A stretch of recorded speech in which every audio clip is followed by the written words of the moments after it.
خوف نہ کر بلکہ کہے گا چپ نہ رہ، اس لیے کہ میں تیرے ساتھ ہوں اور کوئی شخص تجھ پر حملہ کر کے ضرر نہ پہنچا سکے گا، کیونکہ اس شہر میں میرے بہت سے لوگ ہیں۔ قدیم کرنتھس کے کسی بھی نظارے پر ایکرو کرنتھس کا غلبہ ہے، جس کے اوپر ایک بڑی چٹانی فصیل تعمیر کی گئی تھی، جس کے اوپر قدیم دور کا اکروپلس تعمیر کیا گیا تھا، جس میں محبت اور خوبصورتی کی دیوی افرودیتی کی عبادت گاہ بھی شامل تھی۔ ڈاکٹر مائیکل اسکاٹ ایک بار پھر ہمارے ساتھ شامل ہیں۔ ایکرو کرنتھس وسطی یونان میں سب سے زیادہ غالب مناظر میں سے ایک ہے۔ استھمس کو دیکھنے والی پہاڑی چوٹی مرکزی یونان اور پیلوپونیس کے مابین جوائننگ کوریڈور ہے۔ صدیوں تک قدیم زمانے سے لے کر 19ویں صدی تک ایک قلعے کی نشست، حفاظت، نگرانی اور کنٹرول کے لیے ایک مقام۔ یہ ایک اہم کراسنگ پوائنٹ ہے۔ قدیم دور میں یہ ایک ایسا شہر تھا جس کے مرکز میں ایک عبادت گاہ تھی، اور اس عبادت گاہ میں محبت، جنس اور زرخیزی کی دیوی افرودیتی کی عبادت گاہ تھی، جو ان کی پسندیدہ دیویوں میں سے ایک تھی۔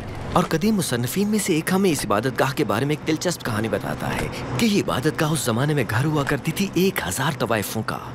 نیچے کرنتھس کی بندرگاہ میں داخل ہونے والے ملاحوں کو لگتا ہے کہ وہ واقعی بہت اچھا وقت گزارنے آئے ہیں، لیکن اس قدیم قلعے کی حفاظتی شہر کی دیواروں کو رومیوں نے 146 قبل از مسیح میں یونان پر قبضہ کرنے کے بعد گرا دیا تھا، اور جب انہوں نے اپنے غلبے کے بارے میں ایک بہت ہی جرأت مندانہ بیان دینے کے لیے کرنتھس اور اس کے آس پاس کی ہر چیز کو تباہ کر دیا تھا، ان دیواروں کو بازنطینی دور تک دوبارہ تعمیر نہیں کیا گیا تھا، جب تک ایک بار پھر ایکرو کرنتھس قلعہ بن گیا تھا، جس نے یونان کے اہم کراسنگ پوائنٹ کی حفاظت اور کنٹرول کی ذمہ داری لی، اور یہ یونان کا واقعی ایک اہم کراسنگ پوائنٹ بن گیا۔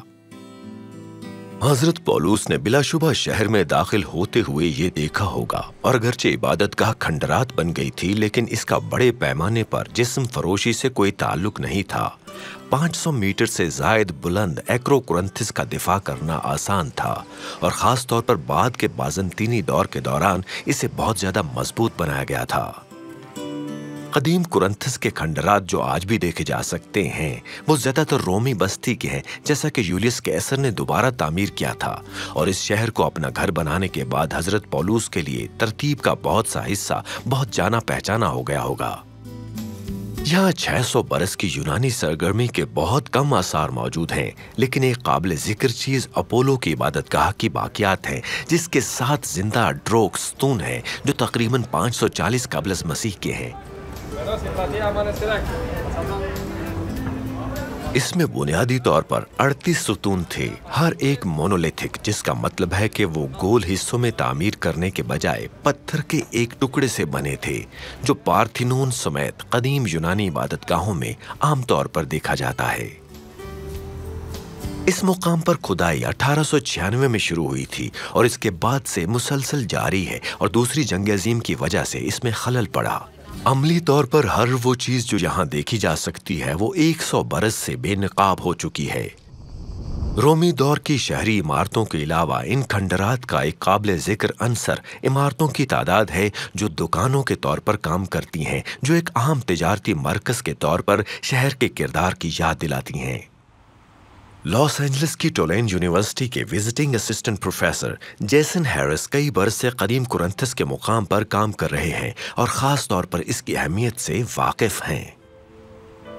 مجھے یہاں میوزیم میں کھدائی میں کئی برس تک کام کرنے اور ان تمام چیزوں کو دریافت کرنے کے عجائبات اور حیرت انگیز قسم کے عمل کو براہ راست دیکھنے کا موقع ملا ہے۔ یہ سب میرے سامنے ہی ہوا ہے، چاہے وہ عبادت گاہیں ہوں، چاہے وہ سکے ہوں، مٹی کے برتن ہوں، ہر طرح کی مختلف چیزیں یہاں پر پائی جاتی ہیں۔ لہٰذا ایتھنز میں کرنتھس، اولمپیا، اکروپلس جیسے ان مقامات پر کھدائی کی جدید تاریخ کو سمجھنا بھی بہت دلچسپ ہے۔ انہوں نے جدید یونانی ریاست میں کس طرح کا کردار ادا کیا، اور ثقافتی ورثہ واقعی ماضی اور حال کے درمیان تعلق قائم کرنے میں کس طرح کردار ادا کرتا ہے، یہ بہت ہی اہم چیز ہے۔ لیخیون میں کرنتھس کے مغربی بندرگاہ تک جانے والی قدیم سڑک کے ساتھ ساتھ جو کبھی دکانوں کا ایک مقام ہوا کرتا تھا، اور یہ اس بات کا بہت اچھا اندازہ فراہم کرتے ہیں کہ جب حضرت پولس نے یہاں اپنا کاروبار شروع کیا تھا تو چھوٹے خودرو کاروبار کیسے نظر آتے تھے۔ اعمال کی کتاب میں کہا گیا ہے کہ ان کی ملاقات اکولا اور پرسکلا نامی ایک جوڑے سے ہوئی، جنہیں روم کی پوری یہودی آبادی کے ساتھ شہنشاہ کلاڈیس نے ملک بدر کر دیا تھا۔ اعمال کے مصنف نوٹ کرتے ہیں، اور چونکہ وہ خیمہ ساز تھے، وہ ان کے ساتھ رہے اور کام بھی کیا۔